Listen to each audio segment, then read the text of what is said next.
Alhamdulillah, Alhamdulillahil malikil alam, al-quddusis salam. Ahmaduhu subhanahu wa ta'ala ala ni'amihil jisam. Allahumma salli wa sallim wa barik ala sayyidina Muhammad, ashrafur rusuli wa akramu imam, wa ala alihi wa ashabihi al-barratil kiram. Amma ba'du. Ma'asyiral muslimin rahimakumullah. Marilah kita senantiasa selalu berusaha memenuhi hari-hari kita dengan bersyukur kepada Allah Subhanahu wa taala. Sesungguhnya tidaklah kita setiap detik, setiap nafas yang kita hirupkan melainkan di situ ada karunia Allah Subhanahu wa taala. Karunia kesempatan hidup, karunia umur yang bisa kita pergunakan untuk memperoleh ridha Allah Subhanahu wa taala. Dengan begitu kita menjadi orang-orang yang selamat di dunia hingga di akhirat. Amin Allahumma amin. Ma'asyiral muslimin rahimakumullah. Allah Subhanahu wa taala dalam Al-Qur'an surat Al-Isra, Allah berfirman, a'udzu billahi minasyaitonir rajim. Bismillahirrahmanirrahim. Wala tamshi fil ardi marha innaka lan takhriqal arda wa lan tablughal jibala tula. Janganlah kamu berjalan di atas bumi, di atas tanah dalam keadaan sombong. Sesungguhnya engkau tidak mampu menembus dalamnya bumi dan tidak akan engkau sampai ketinggianmu melampaui gunung. Ma'asyiral muslimin rahimakumullah. Ayat ini mengisyaratkan, memberikan kita makna sesungguhnya kita dilarang untuk berbuat sombong atau merasa tinggi hati atau merasa lebih baik dari siapapun dan merasa hebat dari yang lainnya. Berkenaan dalam hal ini Al-Imam Al-Ghazali dalam kitabnya Al-Bidayah wa Nihayah, beliau mengatakan, yambaghi an ta'lam annal khaira man huwa khairun 'indallahi fi daril akhirah. Engkau harus mengetahui sesungguhnya kebaikan adalah orang yang baik di sisi Allah pada hari kiamat kelak. Wa dzalika ghaibun, dan itu tidak ada yang tahu. Wa huwa mauqufun 'alal khatimah, itu tidak ada yang tahu siapakah di antara kita yang terbaik di sisi Allah, dan itu nanti akan bisa diketahui manakala ajal telah datang menjemput kita. Akhir hayat itulah yang akan menentukan apakah orang itu baik di sisi Allah ataukah tidak baik di sisi Allah Subhanahu wa taala. Maka dari itu beliau mengatakan, fa'atiqaduka fi nafsika annaka khairun min ghairika jahlu mahdin. Maka keyakinanmu dalam dirimu sesungguhnya engkau lebih baik dari orang lain merupakan sebuah kebodohan yang amat nyata. Karena apa?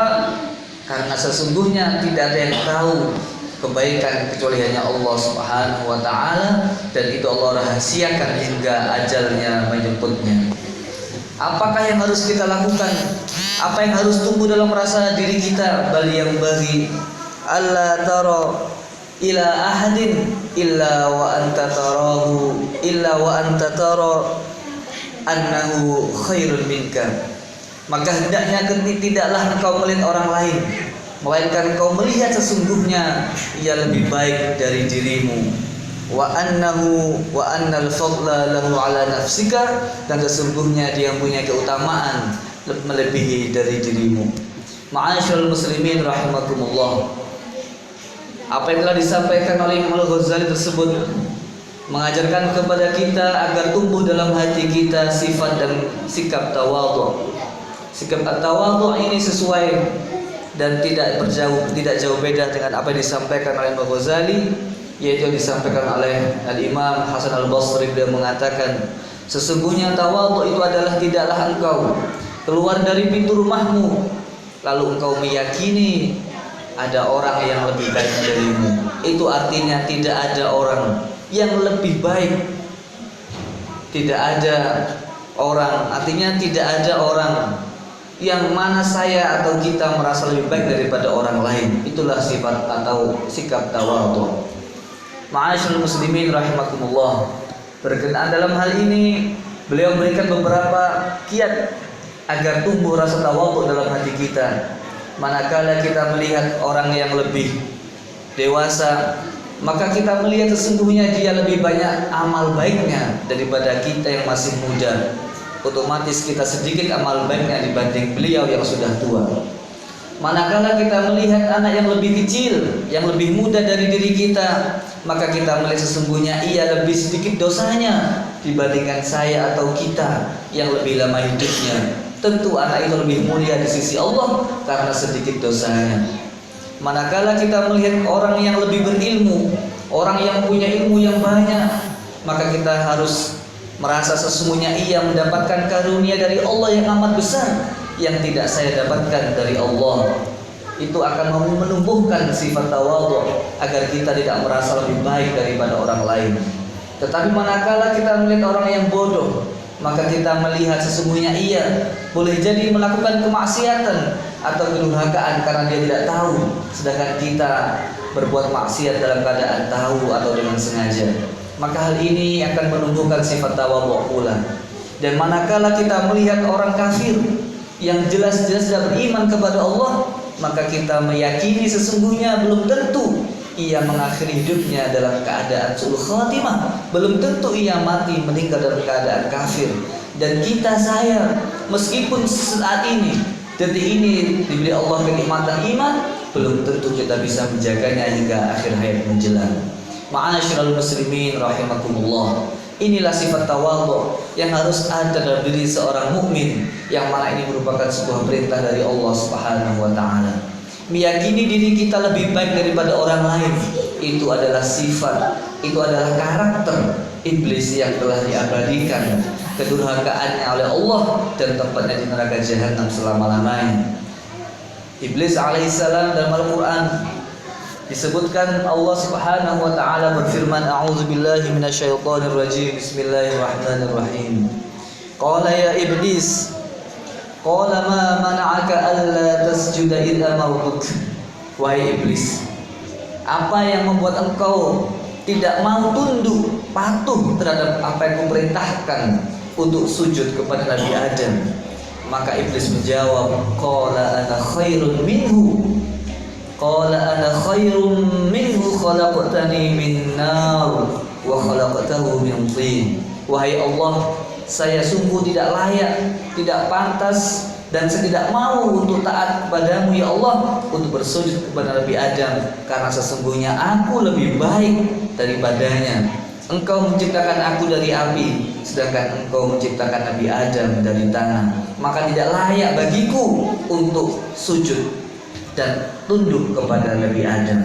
Ma'asyiral muslimin rahimakumullah. Sesungguhnya apabila kita melihat dalam sebuah kitab Kasyful Bayan, Al-Imam As-Samarqandi beliau mengatakan, yang mana riwayat ini juga terdapat dalam kitab Tafsir As-Sawi.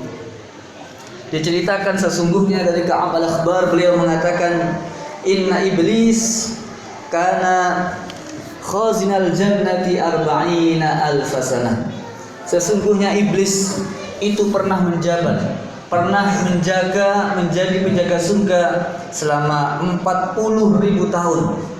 Wa wa'azal malaikata 20 alf sanah. Dan iblis pernah menjadi juru nasihat para malaikat selama 20 tahun. Tidak hanya sampai segitu, wa kana sayyidal karubiyyin 30 alf sanah. Beliau pernah menjadi ketua atau petinggi dari para malaikat al-karubiyyin selama 30.000 tahun. Wa kana sayyidar ruhaniyyin alf sanah. Beliau juga menjadi kepala atau ketua dari malaikat rohaniyin selama 1000 tahun. Dan beliau dan iblis waqafa haulal arsy 14 alf sanah.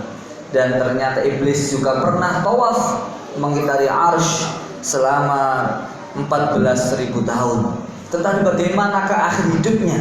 Maka sesungguhnya ia berakhir dalam kemurkaan Allah Subhanahu wa taala, karena dalam dirinya muncul rasa lebih baik dari Nabi Adam alaihissalam. Ma'asyiral muslimin rahimakumullah, sesungguhnya karunia dari Allah berupa titel, jabatan, kelebihan, kekayaan, karunia apa saja, itu sesungguhnya merupakan ujian dari Allah. Jangan sampai semua itu membuat kita merasa lebih baik dari siapapun, karena hal itu akan menghancurkan, akan mendatangkan murka dari Allah Subhanahu wa taala. Al-Imam Al-Ghazali dalam kitabnya Mukashifatul Qulub beliau mengatakan, sesungguhnya iblis juga dulu pernah di langit yang pertama. Di langit yang pertama iblis itu bernama Al-Abid, yaitu hamba Allah yang rajin beribadah. Wa fi tsaniyati Az-Zahid, di tingkat langit yang kedua iblis dinamakan, mempunyai nama Az-Zahid, yaitu seorang yang zuhud. Dan wa fi tsalisati Al-Arif, dan di langit yang ketiga yaitu orang yang ma'rifat. Lalu kemudian wa fi rabi'ati Al-Wali, dan di langit yang keempat dijuluki sebagai Al-Wali. Wa fil khamisati At-Taqi, dan di langit yang kelima dia dijuluki sebagai orang yang bertakwa.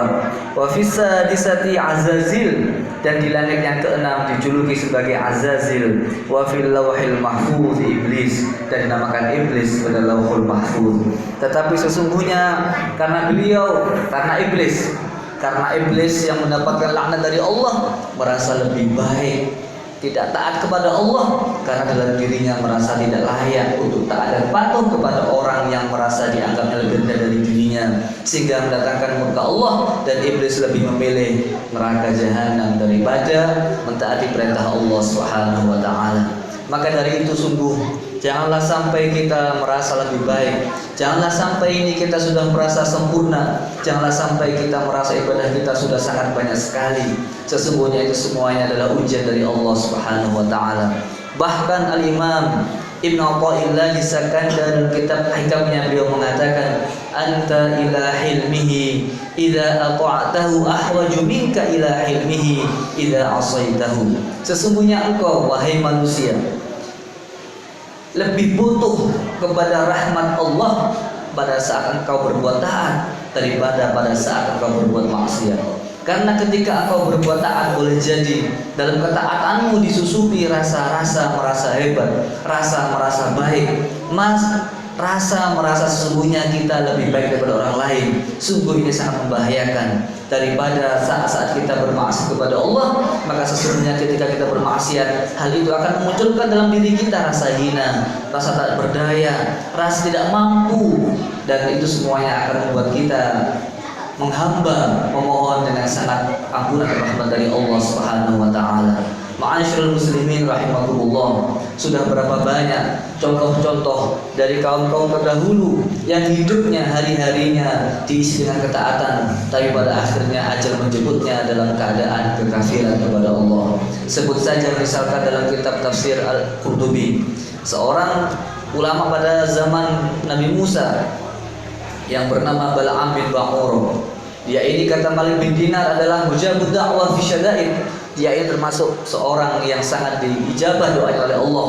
Dalam kitab tersebut disebutkan, sesungguhnya beliau ini setiap kali memberikan pengajian, setiap kali memberikan ilmu, yang datang adalah mencapai jumlahnya 12.000 orang yang mendengarkannya. Dan bahkan diriwayatkan sekali melihat langit langsung kelihatan Lauhul Mahfuz. Tapi sayang, sungguh sayang, karena kecintaannya terhadap dunia, akhirnya ia mati dalam keadaan murtad dan kafir kepada Allah Subhanahu wa taala. Begitu juga dalam riwayat disebutkan ada orang yang rajin azan, lalu kemudian tiba-tiba ia tergoda dengan wanita, akhirnya juga mati dalam keadaan murtad, wal'iyadzubillah. Begitu juga dalam sebuah riwayat seorang sahabat yang bernama Ushairin bin Abdul Ashal. Beliau termasuk sahabat yang masuk surga meskipun tidak pernah sekalipun jidatnya menempelkan tanah untuk bersujud kepada Allah Subhanahu wa taala, karena ia setelah masuk Islam ternyata belum saatnya sholat, sehingga beliau tidak sholat. Akhirnya beliau langsung ikut perang, dan pada saat perang beliau gugur. Maka beliaulah sahabat yang masuk surga tanpa pernah menempelkan jidatnya untuk bersujud kepada Allah Subhanahu wa taala. Maka dari itu sesungguhnya orang-orang yang hatinya benar-benar mengetahui rahasia-rahasia Allah. Orang-orang yang dalam hatinya tumbuh ma'rifat kepada Allah, mengetahui rahasia-rahasia hikmah Allah, maka ia semakin ma'rifat, maka dia semakin takut kepada Allah, takut ajalnya tidak diakhiri daripada husnul khatimah. Maka semakin dia dekat Allah, maka semakin dia takut menjaga imannya, jangan sampai ia lepas begitu saja pada saat ajal menjelang. Ma'asyiral muslimin rahimakumullah, mudah-mudahan di tempat yang baik ini, pada saat yang baik ini, di hari yang baik ini, Allah senantiasa menjaga iman kita dan tidaklah kita diakhiri ajal kita kecuali pada al-husnul khatimah. Amin Allahumma amin. Aqulu qawli hadza wa astaghfirullah li wa lakum fastaghfiruh innahu huwal ghafur